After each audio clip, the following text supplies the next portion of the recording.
Acoge la Casa del Alba Cultural la muestra colectiva Presencia en homenaje al aniversario 50 del asesinato del Che.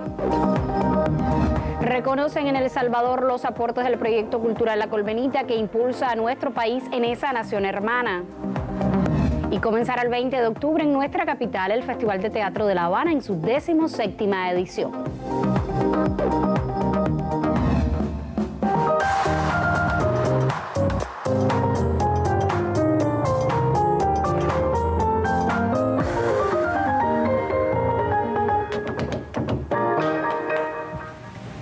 Saludos desde La Habana. Abrimos la emisión del Noticiero Cultural de la Televisión Cubana este jueves, 12 de octubre de 2017. Más de una veintena de artistas de la plástica confluyen en la muestra Presencia. La exposición puede ser apreciada en los espacios de la capitalina Casa del Alba Cultural y rinde homenaje desde las artes visuales a Ernesto Che Guevara en el aniversario 50 de su asesinato.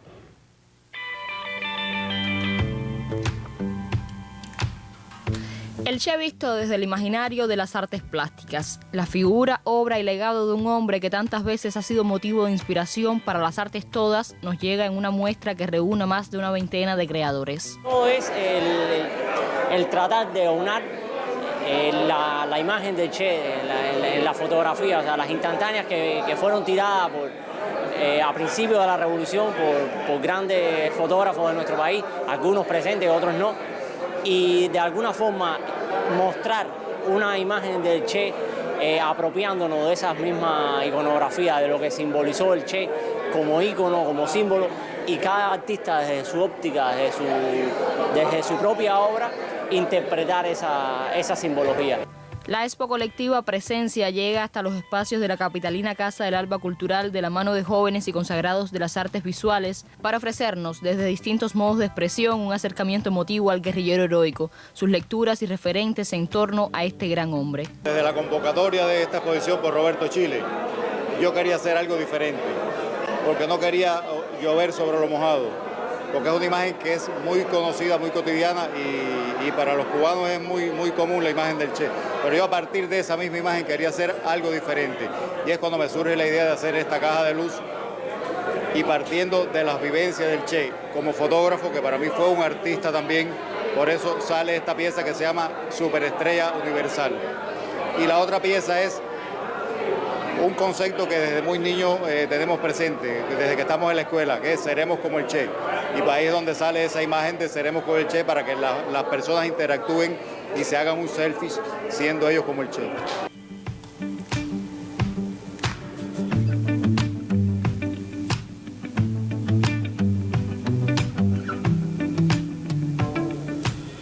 Y siempre la imagen mística de todo lo que es el Che es todo lo que puede ser posible en este mundo. El Che demuestra, yo no digo demostró, con su ejemplo, que el ser humano es mucho más allá de la promesa y es el hecho en sí. Che para mí es una motivación muy especial y siempre lo voy a tener cerca de mí, ¿no? Porque es contra todo lo imposible rebelarse y lograr un objetivo. Presencia, una muestra plural desde miradas múltiples, un homenaje desde las artes al Che en el medio siglo de su muerte, inmortalizado en la obra de relevantes creadores cubanos. Roilán Pardo y Dianelis Hernández, Noticiero Cultural. Y precisamente en la Casa del Alba Cultural tiene su nueva sede la conocida revista de la cultura cubana, La Jiribilla. Con el cambio de espacio, esa publicación digital renueva sus propuestas artísticas. La periodista Aline Galindo nos ofrece los detalles.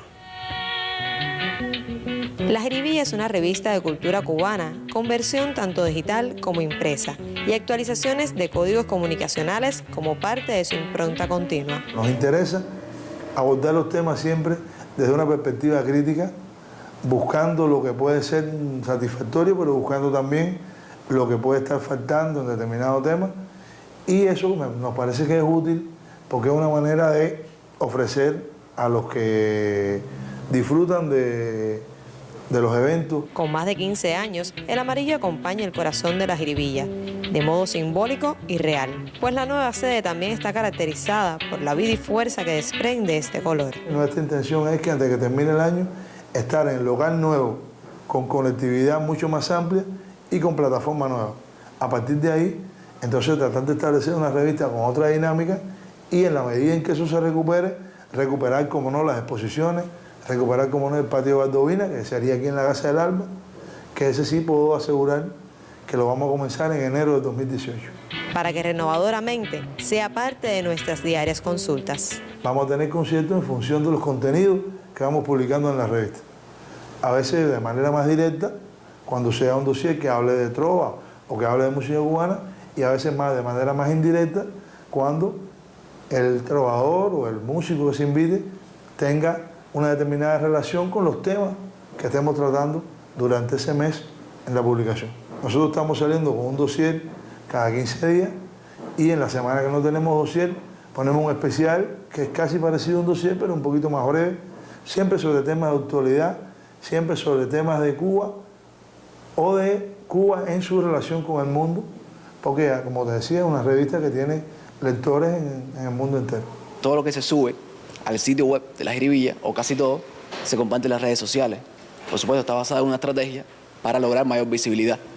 Estamos últimamente utilizando muchos audiovisuales. Nuestra intención es no convertirnos en un periódico más que hable de temas culturales. Nuestra intención es podernos convertir en fuente de otros medios, poder ofrecer desde La Jiribilla primicia de lo que va a ocurrir en el sector de la cultura. La Jiribilla insiste en alcanzar el más amplio espectro de público posible, ofreciendo a colaboradores y lectores la posibilidad de estrechar lazos, intercambiar criterios y establecer diálogos desde y sobre lo más auténtico de la cultura cubana. Desde la revista La Jiribilla, justo en la Casa del Alba, en línea y desde el municipio capitalino de Plaza de la Revolución, ha sido Aline Galindo.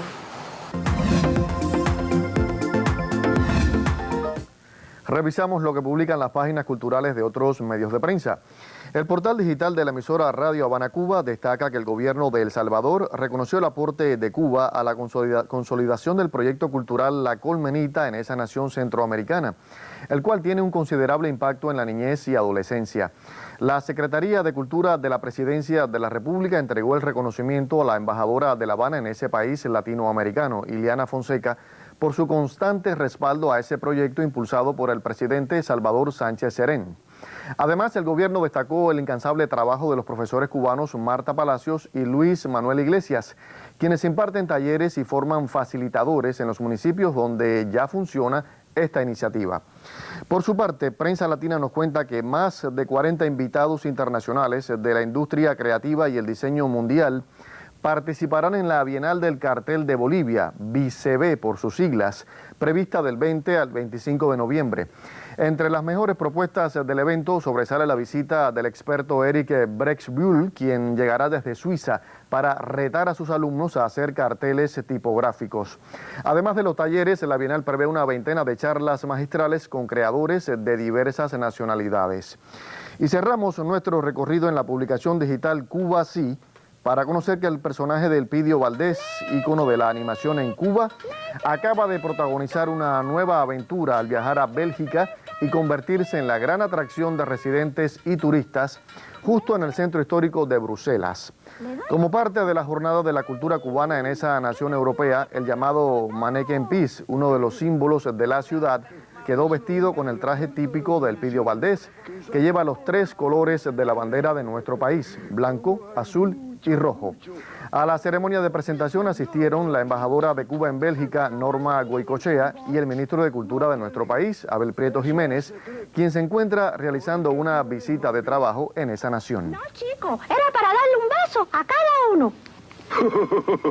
Una vaca no puede dar leche para 500 soldados. Precisamente con un fragmento del popular animado de Juan Padrón cerramos nuestra revista de prensa por hoy. Indira, nos vemos este viernes. Muchísimas gracias, Diver. Nos vemos, como no. Ahora vamos a hacer una primera pausa. Al regreso recibiremos en el estudio al viceministro de Cultura, Fernando Rojas, para dar continuidad al debate que sostenemos esta semana en torno a las investigaciones culturales en nuestro país. Manténgase junto a nuestra señal informativa. Es tiempo para mensajes promocionales. Ya estamos de vuelta.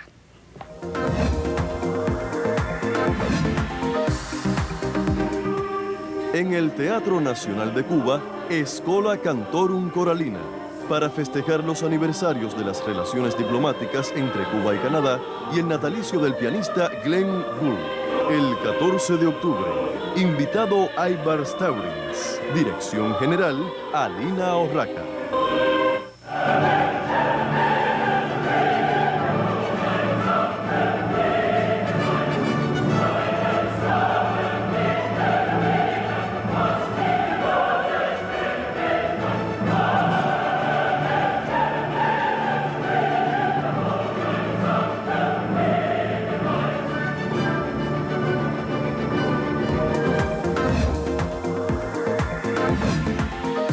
El Gran Teatro de La Habana Alicia Alonso acogió en esta jornada una rueda de prensa donde se ofrecieron algunos detalles de la próxima edición del Festival de Teatro en esta capital. Un equipo de nuestro noticiero cultural asistió al encuentro y ofrece los pormenores.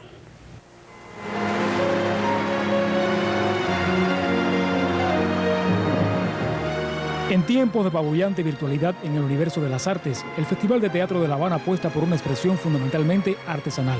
Es que yo creo que al teatro le es intrínseco una capacidad de resistencia y desde que surgió como arte escénico con autonomía ha tenido que dialogar contra muchas oquedades en el camino para persistir, y desde la misma resistencia de la gente que hace teatro, de las mujeres y los hombres que los hombres que lo hacen, de la misma diálogo directo ese que tiene el teatro con la sociedad para poder existir contra vientos y mareas. Y creo que es también que es una de las peculiaridades que tiene la edición de esta 17 del festival, es que Teatro, Sociedad y Resistencia nos ha permitido unirnos con muchos colegas del mundo que tienen este asunto también como preocupación temática y preocupación escritural de sus propuestas. Y desde la instancia misma de ese escenario crítico que es el festival, nos parecía que el tríptico Teatro, Sociedad y Resistencia es vívido hoy en el siglo XXI. La muestra es amplísima, más de 15 espectáculos por día. A las propuestas internacionales procedentes de Europa y América Latina se suma una selección nacional de más de 30 espectáculos que representan a una decena de provincias del país. Los principales circuitos teatrales de la ciudad acogerán una cita que incluye además un importante programa teórico. Desde el 20 de octubre La Habana será la capital de teatro en el continente. Los mantendremos al tanto. Yuris Nórido en el Noticiero Cultural.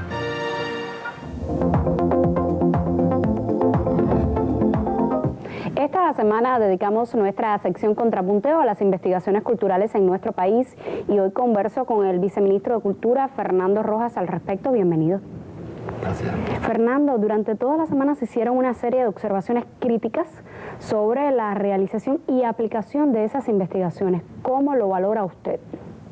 Bueno, yo creo que hay que empezar reconociendo que a pesar del caudal tan importante de la obra de investigación en la cultura y de los resultados alcanzados, que también han sido mencionados en la semana, hay déficits que arrancan desde la misma formulación de una política para investigaciones.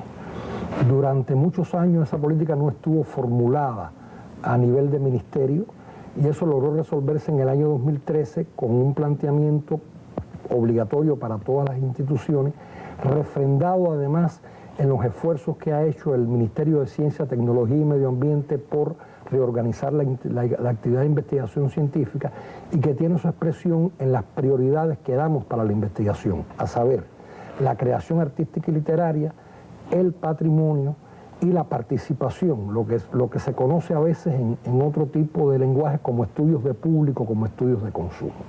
Yo creo que ese fue un paso importante, es un paso reciente, se dio solamente en el 2013 y que ha incentivado de alguna manera las investigaciones. Pero al mismo tiempo, no todas las instituciones con potencial para investigar estimulan que se realicen investigaciones.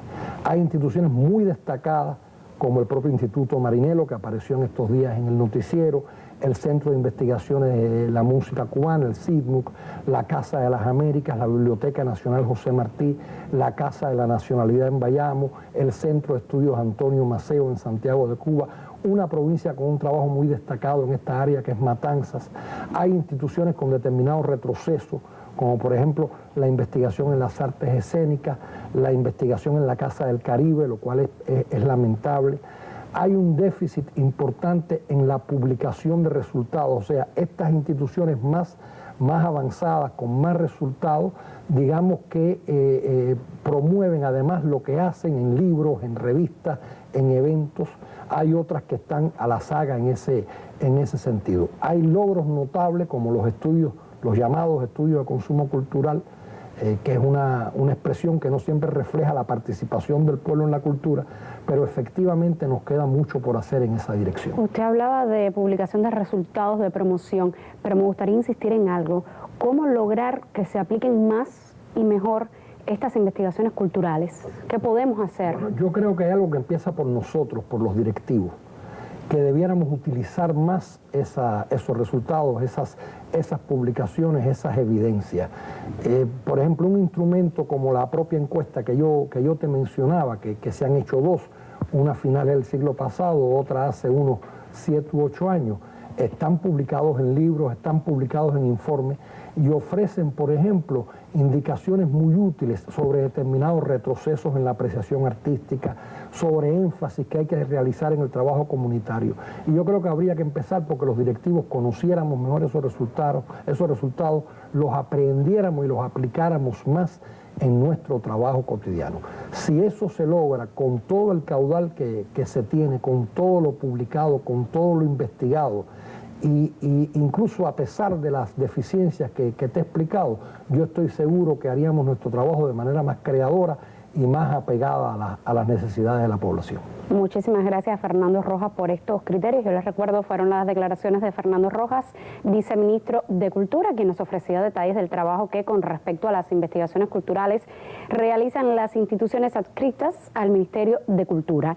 Mañana el colega Yuris Nórido pondrá punto final al debate. Yo le recuerdo que usted todavía puede participar si nos escribe a nuestro correo electrónico contrapunteonc@cubarte.cul.cu o si nos deja un comentario en la página de Facebook www.facebook.com/noticiero.cultural.cuba.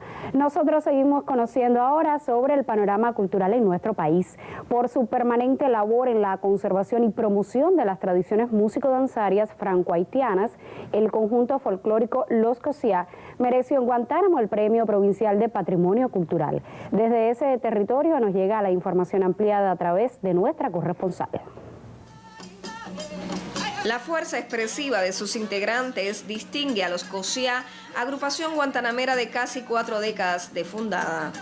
Músicos y bailarines que preservan las tradiciones franco-haitianas que sus antepasados trajeron a esta zona de Cuba desde su tierra de origen, Haití. Precisamente por el modo en que han mantenido vivo ese legado, reciben ahora el Premio Provincial de Patrimonio Cultural 2016. Cada 2 años se entrega en Guantánamo este lauro, al que también fueron nominados el arquitecto Alberto Brauet, el promotor cultural Javier Lafita, el grupo danzario Hawái, la especialista del Museo de Yateras Alina Hernández Ruiz y los hermanos investigadores Adela y Ramón Gómez Blanco. Premio que con justeza merecen los Cosiá, estímulo a la permanencia en el tiempo de esos valores culturales que nos pertenecen. Yanela González, Noticiero Cultural. Tiempo para una segunda pausa. Al regreso recibiremos en el estudio al crítico Joel del Río, quien nos hablará de la muestra de cine holandés que desde ayer tiene por sede a la capital del país. Usted no se vaya, en menos de un minuto nos volveremos a ver.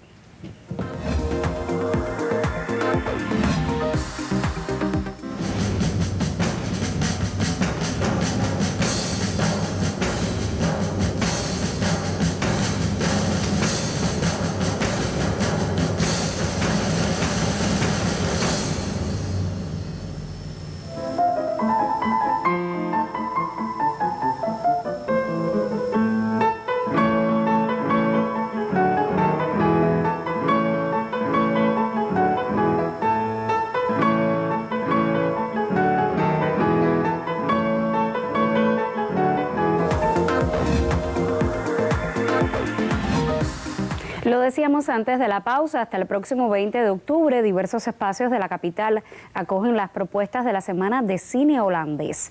Al respecto, el crítico Joel del Río nos comenta. Qué bueno que esté con nosotros. Gracias. Muy escasos resultan los contactos del espectador cubano con el cine holandés, a pesar de que ya caminan por su 7ª edición las jornadas de la Cinemateca consagradas a los mejores filmes de ese país. De modo que los espectadores cubanos menos prejuiciados con la nacionalidad de las películas que tienen ocasión de ver, pues hasta el 20 de octubre tienen la oportunidad de acceder a un grupo de películas elegidas entre las más recientes, exitosas y celebradas de cuantas generó en los últimos 3 o 4 años esta cinematografía. A pesar de esta limitación cuantitativa, los holandeses han trabajado intensivamente en la calidad y el nivel estético de sus producciones. Tal es así que incluso el Oscar, que se confiere cada año al mejor filme de habla no inglesa, recayó en sendos títulos holandeses en 1996 y 1997, por las respectivas Antonia y Carácter, ambas estrenadas en Cuba con notable éxito de prensa y público. Tierra de grandes navegantes, de viajeros y pintores, Holanda nos propone algunos títulos relacionados con ese aire errante y ecuménico que asociamos con su historia, desde un filme sobre el apartheid sudafricano hasta un documental sobre una de las giras mundiales de la cantante norteamericana Madonna. Y así se verifica ese aire itinerante y universal que hereda el cine holandés. Intentamos concentrarnos solo en 3 de estos filmes para poner énfasis en algo y no convertir esta recomendación en una lista de títulos carentes de referencias motivadoras para el espectador. Esta 7ª semana de cine holandés se inicia con el largometraje Bram Fischer, realizado este mismo año, pero que se ambienta en Sudáfrica, en 1963, cuando el abogado holandés, precisamente así llamado Bram Fischer, defiende en las cortes a 10 luchadores contra el apartheid. Se trata de la clásica película de juicios, pero con profunda vocación social y notable manejo del suspenso. También queremos recomendar el filme llamado La Suite del Paraíso, que narra la historia de varios personajes de múltiples nacionalidades y clases sociales cuyos destinos se entrecruzan y constituyen el pretexto para reflexionar sobre la compleja contingencia de la Holanda contemporánea, exactamente en la ciudad de Ámsterdam, en la cual confluyen con sus traumas y frustraciones un ex militar serbio, la madre bosnia de un joven que éste asesinó, una chica búlgara secuestrada y obligada a prostituirse y un emigrante africano que protege a esta muchacha. La Suite del Paraíso presenta la verdad desnuda por detrás de los colores del paraíso para inmigrantes con que algunos pintan a varios países europeos, incluidos los Países Bajos. En su momento, el filme fue reconocido como la mejor producción nacional, una de las mejores de Europa, y representa otro brillante ejemplo de una cinematografía que destaca por su verismo documental y el compromiso con la ilustración realista de la Europa contemporánea.